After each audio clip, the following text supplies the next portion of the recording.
एक मोठी बातमी समोर येते। ईडीच्या देशामध्ये 4 शहरांमध्ये त्यांच्या धाडी पडल्यात सर्च ऑपरेशन सुरू झालेलं आहे। यामध्ये मुंबई आहे, चेन्नई, कोइंबतूर, हैदराबाद या ठिकाणांवर एकूण 16 ठिकाणी शोध मोहीम सुरू केलेली आहे। दहशतवादी निधीच्या कथित मनी लॉन्ड्रिंगसाठी शहरातील आर्थिक पायाभूत सुविधांचा वापर केला गेला होता का याचा तपास ईडीकडून सुरू आहे। मुंबईत या जागांचा संबंध बँक खाती, वित्तीय मध्यस्थ, आरोपींचे साथीदार, बनावट कंपनी किंवा निधी हाताळल्याचा किंवा वळवल्याचा संशय असलेल्या व्यक्तींची असू शकतो। एजन्सीने मुंबईत शोध घेतलेल्या नेमक्या जागा किंवा व्यक्तींची नावं अजून उघड झालेली नाहीयेत। मात्र मोठी बातमी अशी की ईडीचे 4 शहरांमध्ये छापे पडलेले आहेत आणि तपासणी सुरू करण्यात आलेली आहे।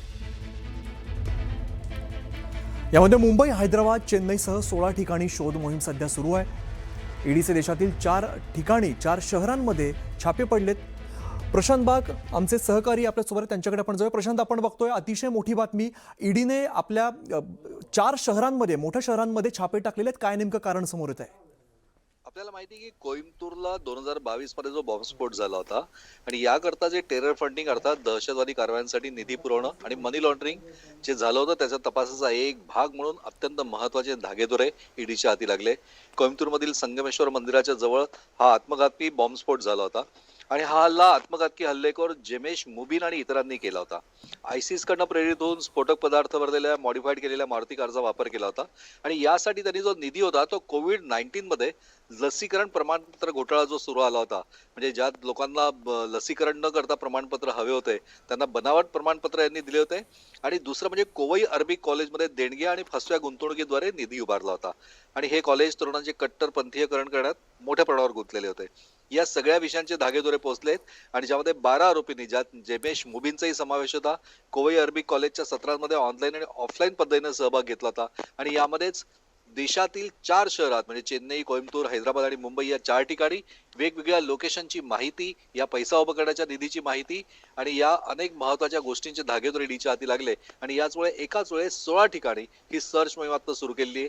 चेन्नईच्या विभागीय ईडी या कार्यालयाच्या माध्यमातून अनेक ठिकाणी वेगवेगळ्या ठिकाणी लोकेशनमध्ये असलेले ईडीचे ऑफिस सुद्धा त्यांना सामील झालेले आहेत आणि या शोध मोहीममधनं नेमकं काय समोर येतं याबद्दल अत्यंत गोपनीयता बाळगली गेलेली आहे। अर्थातच याची अंतर्गत माहिती ती सुद्धा समोर येईलच।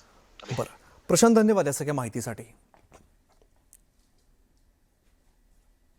यंदाचा हॉकी विश्वचषक 15 ऑगस्ट पासून सुरू होत आहे आणि बेल्जियम तसंच नेदरलँडमध्ये आयोजित या स्पर्धेत भारतीय संघाच्या जर्सीवरून नवा वाद पेटलाय। हॉकी इंडियाने स्पर्धेसाठी संघाची जर्सी जाहीर केलेली आहे। ही जर्सी केशरी रंगाची आहे। क्रिकेट, हॉकी किंवा फुटबॉल असो, भारतीय संघाची मुख्य जर्सी निळ्या रंगाची असते। मात्र हॉकी विश्वचषकासाठी भारताच्या जर्सीचा रंग बदलण्यात आला।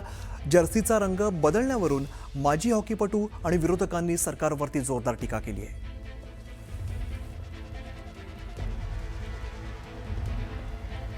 हमारे कोचेस, सपोर्टिंग स्टाफ और प्लेयरों की तरफ से, कैप्टन्स, उनकी तरफ से सेशन आया था कि ग्राउंड भी जो हॉकी टर्फ फील्ड भी है वो भी ब्लू है और जो प्लेइंग किट है खिलाड़ियों का वो भी ब्लू है।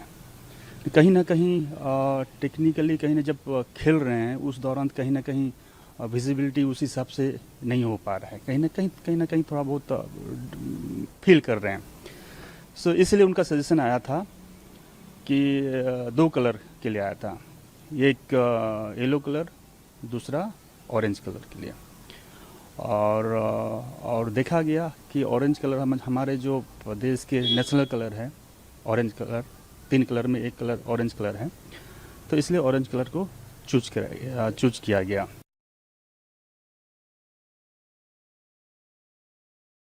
देखिए, ये चाहे यूनिफॉर्म बदल लें, ये एजुकेशन पॉलिसी में भी अपनी इतिहास को बदलने की कोशिश करते हैं, कुछ भी कर लें। आपने देखा हमारे देश के युवा क्या सोचते हैं इसके बारे में।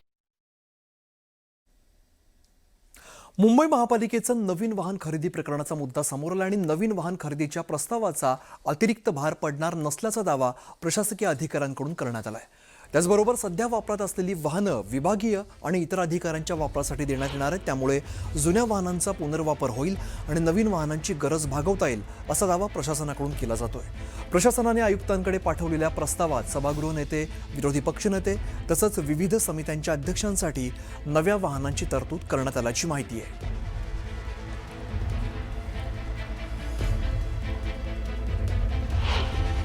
पैसा आहे, मुंबईकरांचा पैसा हा वापरला पाहिजे, पण तो विकासासाठी वापरला पाहिजे. आणि या ज्या गाड्या आहेत ते येतील जातील, पण त्याच्यासाठी आपण आपले शौक हे पूर्ण केले नाही पाहिजेत.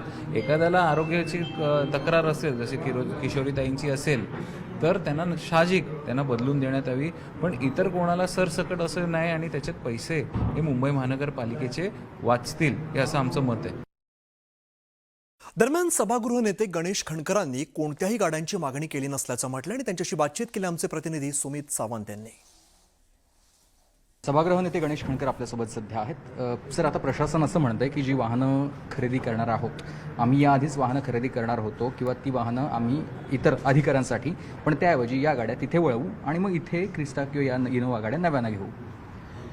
बघा, मी अतिशय नम्रपणे सांगतो, काल अख्खा दिवस ज्या काही बातम्या चालवल्या गेल्या, असं की आम्ही आयुष्यभर कधी गाड्यांचे शौकीन नव्हतो. संघटनेत काम करताना आयुष्यभर मी ट्रेनने फिरलो आहे, बाईकवर फिरलो आहे. आम्ही कधीही कुणीही लेखी स्वरूपात माझ्याकडं एक जरी पत्र तुमच्याकडे असेल तर ते दाखवा की आम्ही प्रशासनाला सांगितलं आम्हाला नवीन गाड्या खरेदी करून द्या.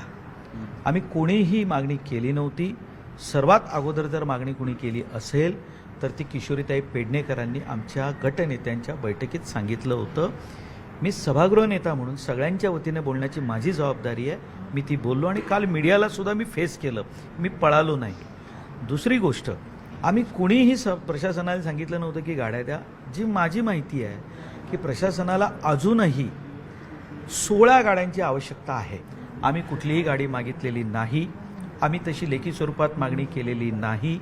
केवळ आणि केवळ मागणी करायची आणि असं काही झाल्यानंतर खोटं बोलायचं किशोरीताईसारखं हे आमच्या रक्तात नाही. यापुढं किशोरीताईंनी काहीही मागणी केली तर मी स्पष्टपणे सांगेन की ॲफिडेव्हिटवर लिहून द्या, अन्यथा तुमच्या शब्दावर आमचा विश्वास नाही. दुर्दैवानं गाड्या विकत घेणार या वेट लीजवरती कॉन्ट्रॅक्ट पद्धतीनं